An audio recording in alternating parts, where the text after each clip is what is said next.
Bueno, soy invitado a hablar de función ventricular y comenzamos ya mismo. Como ustedes conocen, el síndrome de insuficiencia cardíaca puede tener tres formas de presentación. Una caracterizada por bajo volumen minuto y alta presión de fin de diástole, con o sin retención hidrosalina, o el paciente puede estar asintomático y sin embargo tener insuficiencia cardíaca. A su vez habrán leído que hay insuficiencia cardíaca de alto gasto y de bajo gasto. Básicamente sobre la que nos vamos a focalizar es sobre la insuficiencia cardíaca de bajo gasto. Debajo de la flecha se ve claramente ese anamnesis y examen físico. No hay nada que no se sospeche clínicamente que se pueda encontrar. El que no sabe lo que busca no entiende lo que encuentra, y el que no sabe qué buscar no puede encontrar nada. Una vez que tenemos la sospecha clínica de que el paciente tiene, o la confirmación clínica de que el paciente tiene insuficiencia cardíaca clínicamente, entran en juego aquellos exámenes complementarios que son útiles para determinar si nos equivocamos o no, pero además corroboran el diagnóstico y nos ayudan a determinar cuál es el estado, la etiología, la severidad y muchas veces el pronóstico. Y aquí entran en juego el electrocardiograma, la radiografía de tórax, los biomarcadores y la ecografía como estudios básicos. Luego, más sofisticados, están la resonancia magnética, la cámara gamma, etc. En la siguiente diapositiva, dividida en dos partes, vemos en abscisas la fracción de eyección. Largando por una fracción de eyección normal, colocamos un evento. El evento puede ser una necropatía, puede ser una angina de pecho inestable, puede ser un infarto de miocardio, puede ser una complicación como una arritmia ventricular, puede ser hipertensión arterial, algo que genera que la fracción de eyección comience a caer. Inmediatamente se van a poner en juego mecanismos compensatorios, básicamente a través del sistema de renina, angiotensina, aldosterona, que van a intentar, además de los mecanismos propios del corazón que vamos a ver enseguida, mantener el volumen minuto y el volumen sistólico y por lo tanto el índice cardíaco dentro de límites normales para que el paciente esté asintomático. A eso se suman los daños secundarios. Pero llega un momento, pasando muchos años, en que la fracción de eyección comienza a bajar a niveles críticos y el paciente se pone altamente sintomático. Relacionado con el evento inicial que hablamos arriba, vemos cómo ese evento inicial puede originar un círculo vicioso, donde hay un daño endotelial importante, produciéndose entonces vasoconstricción, cambios supraestructurales, modificaciones en las citoquinas que llevan a una insuficiencia cardíaca progresiva, que a su vez lleva a remodelamiento ventricular. Aquí dice ventricular izquierdo, pero puede ser también derecho. En general, toda esta charla está dirigida y hablo de las cámaras izquierdas, pero se aplica perfectamente a las derechas y al corazón indocto. Alteraciones en la contractilidad, hipertrofia, apoptosis, que como ustedes saben es una muerte celular programada, fibrosis y alteraciones electrofisiológicas, que además van relacionadas con la liberación de neurohormonas, con actividad plena del sistema nervioso central, el síndrome de renina, angiotensina, aldosterona, la liberación de endotelina, la liberación del péptido natriurético auricular y del ventricular y de citoquinas, lo que vuelve a empeorar en general, a mantener el círculo vicioso que estamos viendo. En la siguiente diapositiva, yo siempre le digo a los médicos residentes que cuando hablan de ciclo cardíaco están hablando de la cardiología. Para hablar de ciclo cardíaco tenemos que saber que está dividido en 8 partes y que tenemos que poner un punto para iniciarlo, porque esto en realidad es un círculo que es un ciclo que se repite continuamente, y la parte que vamos a colocar como inicial es el cierre de la válvula mitral. Se acaba de cerrar la válvula mitral y comienza el periodo isovolumétrico sistólico. La presión dentro de los ventrículos es mayor que dentro de la aurícula y por lo tanto la válvula mitral está cerrada, la tricúspide también, repito, estoy refiriéndome al ventrículo izquierdo. hasta que llega un momento que la presión dentro del ventrículo izquierdo supera la presión telediastólica que hay en la aorta y se abre la válvula aórtica. Y comienza la fase de expulsión o periodo eyectivo, que consta de un periodo inicial, que es la fase de eyección máxima, fase de eyección mínima y fase de eyección reducida. Llega un momento en que, vaciándose el ventrículo, la presión dentro del ventrículo es menor que la presión generada por la elasticidad aórtica, y eso genera el cierre de la válvula aórtica. Comienza el ISO volumétrico diastólico.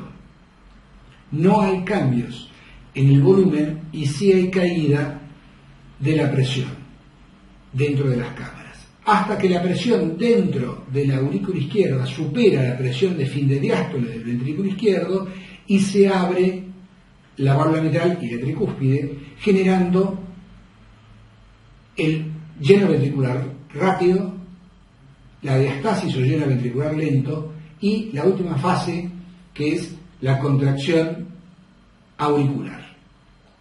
La contracción auricular, que aporta aproximadamente entre el 10 y el 15% del llenado ventricular y es absolutamente no despreciable. Lo digo esto porque en algunos textos, particularmente antiguos, se puede leer que la contribución auricular al llenado ventricular puede no ser importante. Estos videos básicamente muestran que todos estos 8 eventos que he descrito se pueden ver perfectamente si uno ahora se concentra sobre la aurícula izquierda, el ventrículo izquierdo, la aurícula derecha y el ventrículo derecho.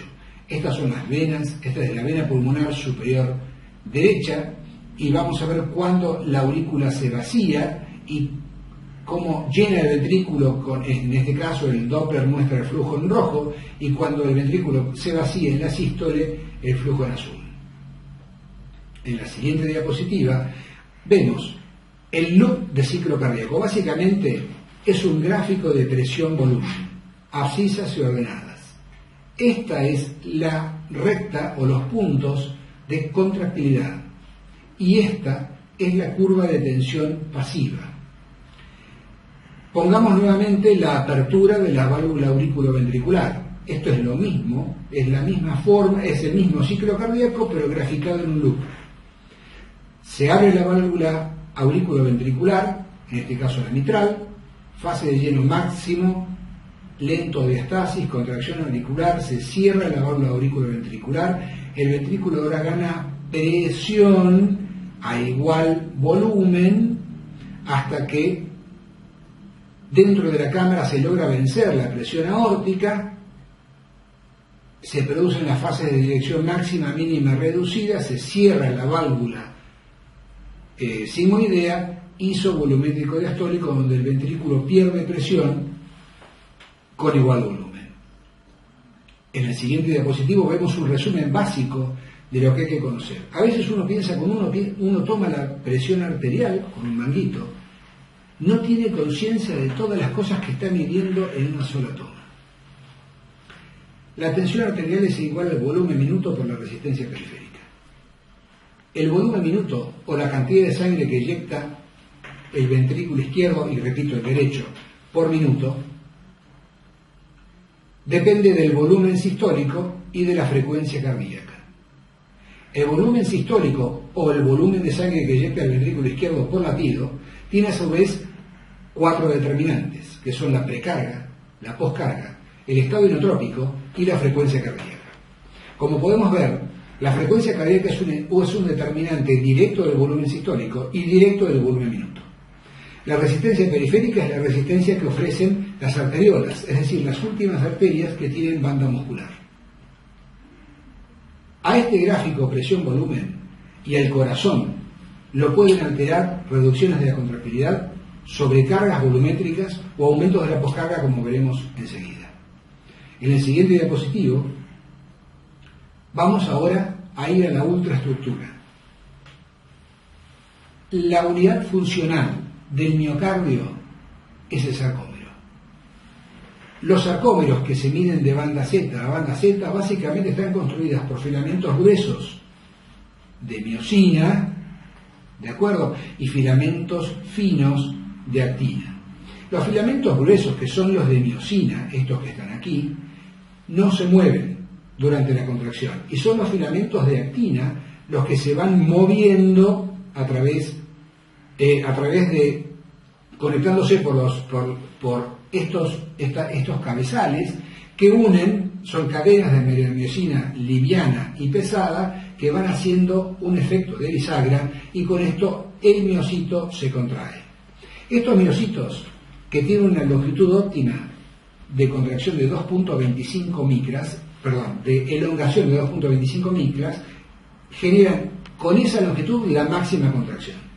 Aquí vemos un esquema de cómo un miocito no solamente se elonga cuando el ventrículo se está llenando, sino como cuando se contrae, no solamente se acorta, sino que además se ensancha. Y esto es una imagen de un miocito contrayéndose. En las siguientes dos diapositivas vamos a ver las dos leyes básicas del corazón. Esta línea indica longitud y esta línea indica volumen sistólico, pero podría indicar acortamiento. Es la ley de Frank-Starling. La ley de Frank-Starling dice que la energía mecánica liberada al pasar del estado de reposo al estado contráctil de una célula miocárdica o de una fibra miocárdica o del corazón intacto depende de la longitud inicial de la fibra, es decir, de cuánta sangre cargó, de acuerdo a cuánta longitud pudo lograr, es decir, del área de superficies químicamente activas, que son estos acoples, actina y miosina. Y aquí hay un concepto importante a tener. Hablamos recién de longitud óptima del sarcómero. Esa longitud óptima es 2.25 micras. En todo el músculo cardíaco, en el grosor completo del músculo cardíaco, no todos los sarcómeros están funcionando durante todo el tiempo con la misma longitud óptima. Solamente los mesocárdicos. Los subendocárdicos y los subepicárdicos están en longitud subóptima. ¿Por qué es importante este concepto? Porque da idea de que el corazón tiene posibilidades de, en determinadas circunstancias y de acuerdo a lo que necesite, apelar a elongar estos sarcómeros y llevarlos a su longitud óptima como para generar un acortamiento más eficiente. Eso representa el concepto de reserva miocárdica. La segunda ley que es importante conocer es la ley de Laplace. Y la ley de Laplace que habla de que en un continente con propiedades elásticas, la presión ejercida por un líquido no es igual a esa presión solamente, sino que además se relaciona con el continente que contiene. Y a eso se le llama tensión. La tensión es igual a la presión generada por el líquido por el radio de la pared sobre 2 veces el espesor parietal. Como pueden ustedes ver en estos ecos, esto es un ecocardiograma, ventrículo izquierdo, ventrículo derecho. Esto es strain radial 2D para ver cómo rota el corazón con algo que se llama speckle tracking. Bien, como pueden ver, este ventrículo izquierdo se contrae y cómo cambia el espesor y el radio durante el periodo de llenado y el periodo inyectivo. En el siguiente diapositivo vamos a meternos directamente a hablar de las condiciones de carga. Habíamos dicho que la tensión arterial es igual al volumen minuto por la resistencia periférica, que el volumen minuto a su vez depende del volumen sistólico y de la frecuencia cardíaca, y que el volumen sistólico tenía 4 determinantes básicos, que son la precarga, la poscarga, la contractilidad o estado iotrópico y la frecuencia cardíaca. ¿Qué es la precarga? Por definición, hablando de cargas, la precarga tiene que ser una tensión, siguiendo la ley de Laplace. Es la tensión que desarrolla el ventrículo izquierdo al final de la diástole. Por lo tanto, es igual a la tensión de fin de diástole, que es igual a la presión de fin de diástole del ventrículo izquierdo por el radio de fin de diástole, sobre 2 veces el espesor de fin de diástole. Y tiene 3 determinantes básicos. El primero es el retorno venoso. Y el retorno venoso depende, a su vez, del volumen y viscosidad sanguíneos, de todos los vis atergo, vis al lateral, vis a fronte, del juego de presiones intraabdominal, intratorácica, intrapericárdica, intrapleural e intracardíaca, de la bomba diafragmática, esta bomba tan importante que hace que cuando yo inspiro baje el diafragma, aumente la presión abdominal, en tanto que baja la presión intratorácica, intrapleural, intracardíaca e intrapericárdica, y con eso la sangre fluye con más facilidad hacia la cavidad torácica. La bomba muscular está referida a la bomba básicamente de las la bomba de los músculos de los miembros inferiores, que comprimen las venas. Recordad que las venas por debajo de la cava inferior todas tienen válvulas, no así las venas tributarias de la vena cava superior. Las venas cava inferior tienen válvulas, entonces la sangre por la bomba muscular contrae, por ejemplo, los músculos gemelos o gastrocnemios contraen las venas, la sangre va hacia arriba y no puede bajar si hay indemnidad de las válvulas venosas, que es el otro determinante. Además del retorno venoso tenemos otros dos determinantes básicos de la función ventricular, de la precarga, que son la contracción auricular. Saben que la aurícula tiene una importancia clave, no solamente porque representa el 10 al 15% del llenado ventricular, sino que además esto se nota cuando se pierde la contribución auricular al llenado ventricular, como ocurre durante una fibrilación auricular. Y por último, la distensibilidad. En la siguiente diapositiva tenemos descrito qué es la distensibilidad. Supongamos un vaso. Yo voy a tomar una cantidad conocida de líquido y le voy a empezar a echarla dentro de este vaso. Y voy a medir la presión dentro de este vaso a medida que yo voy poniendo cantidades iguales de líquido. Por ejemplo, pongamos 10 mililitros. A este volumen, en un gráfico volumen y presión, a este volumen 1, voy a ver que cuando le tomo la presión genera una presión X. Cuando le pongo el doble del volumen inicial, veo que genera el doble de presión. Y si le pongo el triple, y así sucesivamente, una línea de puntos sucesiva, un conjunto de puntos es una línea. Esto es una relación claramente de tipo lineal. Supongamos ahora que vuelvo a volcar el agua que tenía el vaso en la botella. Y en lugar de echar la misma cantidad, progresivamente, que echaba en el vaso, lo voy a echar en un globo.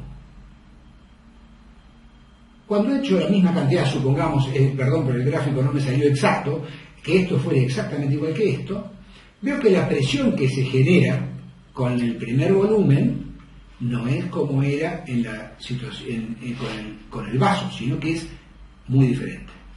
Pasa igual con la segunda, pasa igual con la tercera, y nunca voy ganando presiones equivalentes como ganaba con el vaso. Esta relación es claramente de tipo exponencial. El corazón funciona mucho más parecido al globo que al vaso. De hecho, es un continente distensible. Por lo tanto, esta es la curva de tensión pasiva que veíamos en el loop de ciclo cardíaco. ¿Qué cambió? El volumen no, el volumen es exactamente igual. Lo que cambió es la presión que ese volumen genera sobre el continente. Lo que aquí cambió es el continente. Un continente no distensible, como el vaso, y un continente distensible, como el globo. El corazón se parece más al globo. En determinadas circunstancias, el corazón puede ponerse menos distensible. Y entonces, a igual volumen, va a generar mayor presión. Por ejemplo, estenosis aórtica, cualquier tipo de hipertrofia, las miocardiopatías. O puede ponerse más distensible, como ocurre con sobrecargas de volumen, insuficiencia mitral, insuficiencia aórtica, shunts arteriovenosos, etc. Y acá les dejo un concepto muy importante que siempre hay que recordar. La elasticidad, que significa rigidez. Fíjense cómo elasticidad termina siendo un término que no es muy feliz. ¿De acuerdo?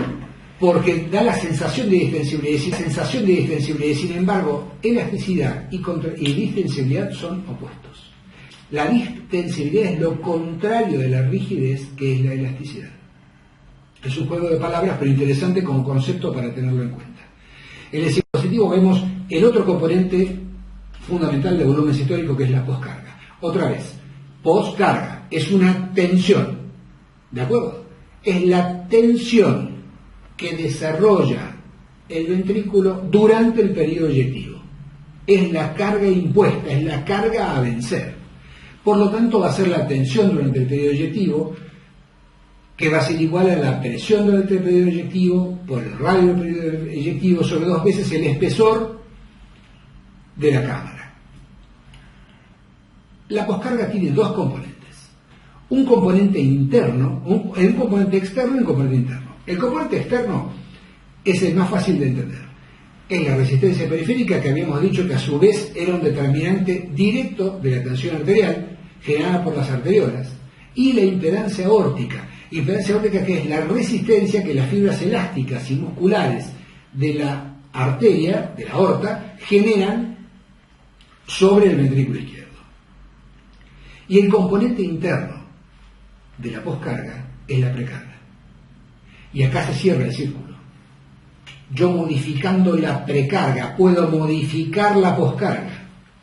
Si ahora tengo otro concepto importante ya, que dice que a igual precarga y contractilidad el volumen sistólico es inversamente proporcional a la poscarga. Si yo con algún medicamento que baje la resistencia periférica mejore el volumen sistólico, ¿de acuerdo? Estoy bajando la poscarga. Si yo ahora bajo la precarga, por ejemplo con un diurético, por ejemplo con vasodilatadores venosos, como pueden ser los nitritos, en dosis bajas, yo voy a bajar la precarga. Y estoy bajando secundariamente la poscarga porque estoy tocando el componente interno que la compone. Esto se demostró hace muchos años, y lo vemos en el siguiente diapositivo, a través de 2 modelos, que fueron los modelos de Sonnenblick y el modelo de Hill. Yo elegí acá para dejarles el modelo de Sonnenblick. Básicamente lo que hace el concepto que dejó Sonnenblick fue: tomó un musculito de rana que tiene fibras elásticas y un elemento contráctil, lo conectó con un transductor de tensión, lo puso en un sistema de poleas y con una cajita capaz de contener pesos. Le puso un peso conocido, y cuando le pone el peso conocido, este sistema de poleas se movió. ¿Y qué hizo? Estiró el musculito. Para que el musculito no se siguiera estirando, le puso un tope. ¿Por qué? Porque si no le pusiera tope y yo le voy a agregar más cargas, voy a ver que esta polea se sigue moviendo y sigue siendo la carga inicial. El musculito, entonces, con esa carga inicial que le puse, o le vamos a llamar precarga, lo estimulaba. ¡Pac! Le ponía un estímulo eléctrico y el musculito se contraía. Se contrae contra su longitud inicial, es decir, con la precarga. Luego le ponía una carga 2 o carga impuesta, una segunda carga. Como el musculito tenía este tope, esto evitaba que el musculito se tirara cuando se lo estimulaba. Resulta que el músculo encontraba que ya el peso que tiene que levantar es mucho mayor. Entonces, primero genera tensión y luego logra superar el peso y acorta. Es lo que le pasa al pesista. Primero se carga ¿cómo se le dice? Las pesas, hace tensión, ustedes lo ven, que desarrolla tensión hasta que logra vencer la carga impuesta. Si ahora recordamos que el músculo se contrae contra la carga que tiene impuesta, la carga impuesta es no solamente la carga inicial que tenía, que había generado su elongación, que es la precarga, sino que además se contrae contra su segunda carga, y la poscarga son estas 2 cargas juntas. Situaciones comunes que vivimos todos los días. En un loop, presión-volumen, curva de tensión pasiva, como habíamos visto, dijimos que el corazón se parece más al globo. Curva de tensión, esto es la recta de tensión activa. Esto es el loop normal. Esta es la diástole, isovolumétrico sistólico, se abre la válvula aórtica y la pulmonar, fases de eyección, isovolumétrico diastólico. Supongamos ahora que hay una sobrecarga de volumen, que siempre y cuando esta sobrecarga de volumen sea crónica, el corazón se va a poder adaptar. ¿Cómo se adapta? Con esos sarcómeros que tenía de reserva. ¿Qué hace? Los elonga. Entonces empieza a dilatar progresivamente la cavidad. Usa la ley de Frank Starling. A mayor longitud, mayor volumen sistólico. Me contraigo con mayor eficiencia. Bien, entonces desplaza hacia abajo la curva de tensión pasiva. ¿Para qué? Para poder manejar progresivamente cambios de volumen sin que se sufran cambios en la presión. Claro que esto tiene un límite. Esto ocurre en insuficiencia mitral, en insuficiencia aórtica, en insuficiencia tricuspide, en insuficiencia pulmonar, en el ductus, ¿de acuerdo? Ahora, esto tiene un límite. Ese límite se llama límite de reserva de la precarga, que es un punto a partir del cual pequeños cambios en el volumen generan grandes cambios en la presión. Y cuando cambia la presión, el paciente se pone sintomático. Este es el motivo por el cual enfermedades como la insuficiencia mitral crónica y la insuficiencia aórtica crónica, que le dan tiempo al ventrículo izquierdo de prepararse, tienen un larguísimo periodo asintomático. Y hay que intentar intervenir estos pacientes antes de que se pongan sintomáticos. Esto se puede prever clínicamente y además se puede determinar ecográficamente. Cuando uno llega al límite de reserva de la precarga, repito, el paciente aumenta su presión de diástole y el paciente se pone sintomático. Eso es en las sobrecargas crónicas. En la sobrecarga aguda de volumen, supongamos que se rompe un músculo papilar, supongamos que traumáticamente se rompe una cuerda tendinosa, ¿de acuerdo? O que una endocarditis infecciosa genera una insuficiencia mitral, o se rompe la válvula aórtica por endocarditis o por una disección. Rápidamente, este volumen, este corazón, de pronto tiene que trabajar con mayor volumen. No está preparado para eso. Y entonces cae en insuficiencia rápidamente porque no se puede preparar y pequeños cambios de presión de volumen generan grandes cambios de presión de inmediato. Y por eso estamos hablando de que en las sobrecargas volumétricas hay dos enfermedades, la aguda y la crónica. Acá está claro, los aumentos agudos de la precarga se compensan con precarga, con Frank Starling. Los aumentos crónicos se compensan también con precarga hasta alcanzar el límite de reserva de la precarga. ¿Qué pasa si aumenta la poscarga? Imaginemos un aumento de la presión arterial. Básicamente el corazón hace lo que sabe, es aumentar su precarga, utiliza Frank Starling. ¿El costo cuál es? El aumento de la presión de diástole. Esta es la fisiopatología de los edemas agudos del pulmón por hipertensión arterial. ¿Qué hay que hacer? Bajar la poscarga. De no bajar la poscarga, ¿de acuerdo? Si bien tiene un rulo compensado, el volumen sistólico se compensa, el paciente está francamente disnéico, frecuentemente de edema agudo de pulmón. Los aumentos agudos de la poscarga se compensan con precarga y los aumentos crónicos de la poscarga, ejemplo hipertensos, se compensan con remodelamiento. Hipertrofia, utiliza la ley de Laplace. ¿Qué pasa si cae la contractilidad? Infarto de miocardio, miocardiopatía dilatada, miocarditis, anginas de pecho inestable, síndrome agudo importante. Básicamente, el corazón detecta que no tiene fuerza como para generar un volumen sistólico adecuado. ¿Qué hace otra vez? Apela su precarga y se carga más. ¿Cuál es el costo? El aumento de la presión de diástole. Este es el motivo por el cual una presión capilar pulmonar normal de 8 a 12 milímetros de mercurio durante un infarto de miocardio puede ser de 18 y la consideramos normal. Las reducciones agudas de la contractilidad se compensan con precarga. Las reducciones crónicas, remodelamiento. Además, en la insuficiencia cardíaca o en la sospecha, el laboratorio cumple un rol absolutamente importante. Realmente se está trabajando mucho y, como veremos enseguida, los biomarcadores están empezando a ocupar un lugar fundamental en la práctica clínica diaria.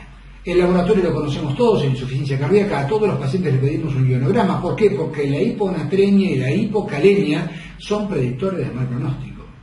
La elevación de los niveles de bicarbonato, la uremia, ni hablar. Si uremia y creatinina están elevadas, los riñones están fallando y significa que se están perdiendo los mecanismos compensadores.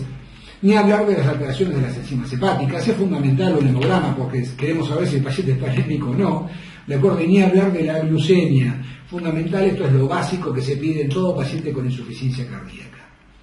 ¿Qué pasa? Vemos ahora con los biomarcadores. Básicamente, ¿qué son?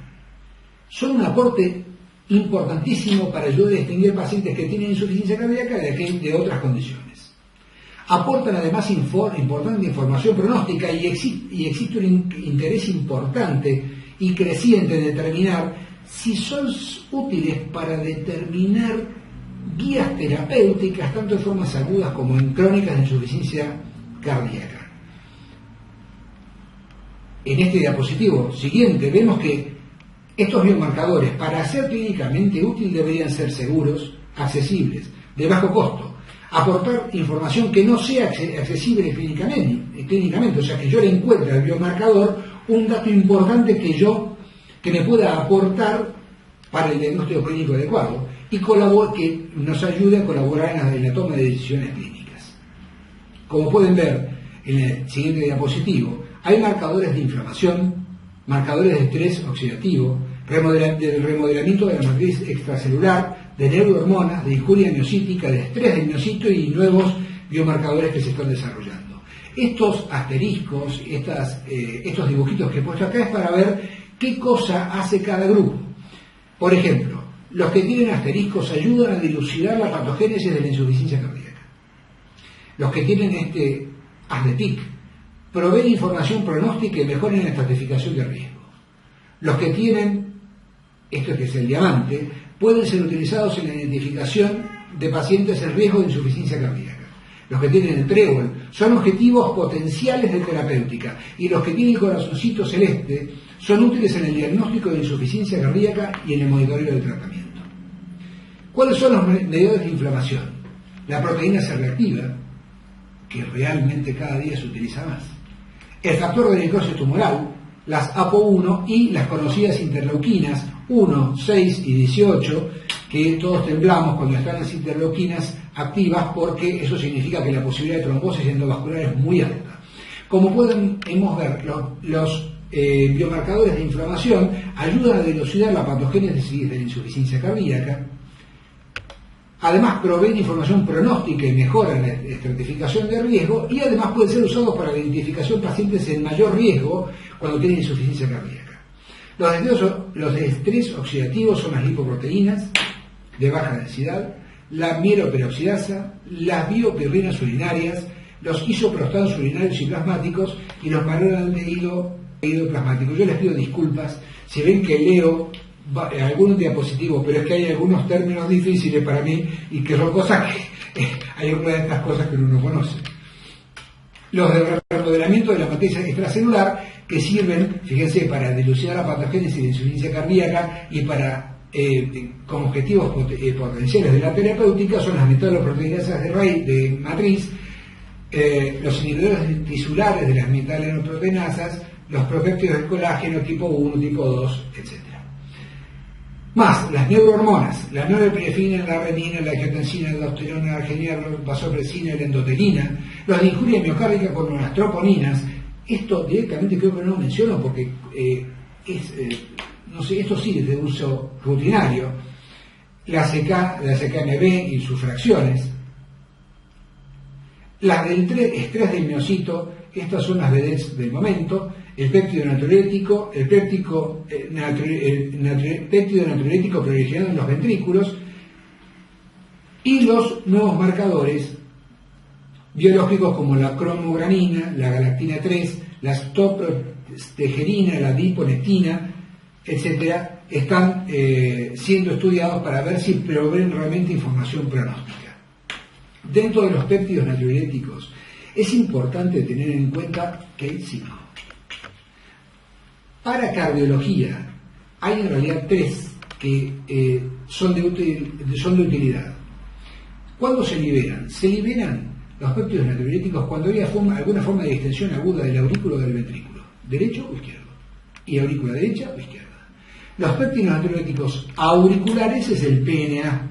Los ventriculares, no es un error, a pesar de que soy hincha de River, no es un error, es B larga, porque es A, B, C, D. ¿De acuerdo? Esto se origina en el péptido natriurético B, se origina en el ventrículo.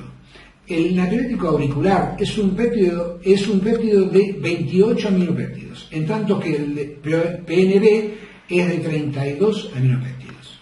El tercero que usamos es el de tipo vascular. En respuesta a que se liberan, dijimos, en respuesta a aumentos en la tensión parietal. Los dos se sintetizan como prohormonas y se puede medir incluso su prohormona. Como concepto, el natriurético auricular se secreta en los cambios agudos de presión de las aurículas y tiene vida media corta. Es lógico esto pensar que yo creo que un paciente tiene insuficiencia cardíaca repercutida sobre las cavidades derechas o izquierdas. Yo tranquilamente, si tuviera un péptido natriurético y este fuera normal, pensaría que me tengo que equivocar en el diagnóstico. Si hablo de falla ventricular izquierda y puedo medir el PNB, que tiene vida media más larga, más todavía. Son predictores de diagnóstico y pronóstico. Bueno, esto es el sistema renina, angiotensina, aldosterona, que lo conocen todos ustedes. Básicamente, nuestro sistema utiliza el sistema renina, angiotensina, aldosterona como para poder retener sodio y agua. No me voy a detener en esto porque lo conocen todos. Dos palabras y mostrarles algunas imágenes bonitas respecto de lo que se puede hacer con la ecografía. Habíamos dicho que no solamente era la sospecha clínica y los biomarcadores, sino que además para insuficiencia cardíaca nos sirve la ecografía, que permite determinar anatomía, función y etiología de la insuficiencia cardíaca. Podemos determinar, diré esto, ¿por qué lo pongo? Para que vean que cuando yo hablé de volumen sistólico y volumen minuto, ya no hace falta pinchar al paciente para determinarlo. Hoy en día, directo, no hace falta colocar un catéter de Swan-Ganz para medir la presión de fin de diástole. Uno puede inferirla a través del ecocardiograma. Y el volumen sistólico también a través del ecocardiograma, y con ello el volumen minuto. Basta multiplicar la frecuencia cardíaca por el volumen sistólico y tenemos el volumen minuto. Y si eso lo dividimos por la superficie corporal, tenemos el índice cardíaco. El volumen sistólico se determina midiendo el área del tracto de salida del ventrículo izquierdo, pi por radio cuadrado del área, midiéndolo directamente, por la integral de velocidades en el tiempo del flujo tomado en el tracto de salida. Altamente reproducible en el mismo paciente. Fracción de eyección, ¿cuánto eyecta el corazón en cada latido? Normal, por encima del 60%. Bien, baste ver que este es un corazón que se contrae normalmente, y es un corazón que se contrae realmente de manera disincrónica, muy mal, con unas cavidades dilatadas. Este paciente está en situación normal y este paciente está en situación de insuficiencia cardíaca. El test de Simpson en 2D, en eco bidimensional, es el que más se usa, pero hoy, esto es bidimensional, hoy ya se puede medir contractilidad con Spreche tracking. Todo esto se hace aquí en San Juan, ¿de acuerdo? Sin ningún inconveniente. Y también se puede, y es la mejor manera de medir la función ventricular, tanto sistólica como diastólica, con ecocardiograma tridimensional. Básicamente lo que se hace es, se hace la toma de un volumen de 4 latidos habitualmente, ¿de acuerdo? Y uno tiene un examen volumétrico completo del corazón. No es que lo tomo ya en una sola toma bidimensional. Ahora estoy viendo todo el corazón completo, midiendo el volumen en 3 dimensiones. Eso se puede hacer hoy, eso es una realidad. Entonces se puede medir fracción de eyección, volumen minuto, volumen de fin de diástole, volumen de fin de sístole. La diferencia entre los dos es el volumen sistólico, la fracción de eyección. ¿De acuerdo? Hoy se llega a eso. Por supuesto que esto solamente lo traje como dato.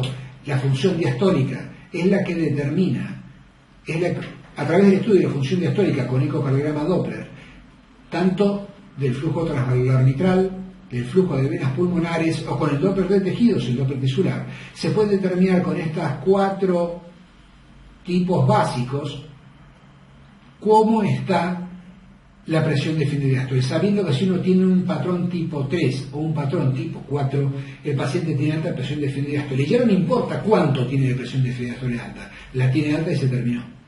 Y me ayuda a tomar decisiones terapéuticas. Con Doppler tisular pasa lo mismo. Puedo hacerlo a través de la medición de velocidades, como ocurre con el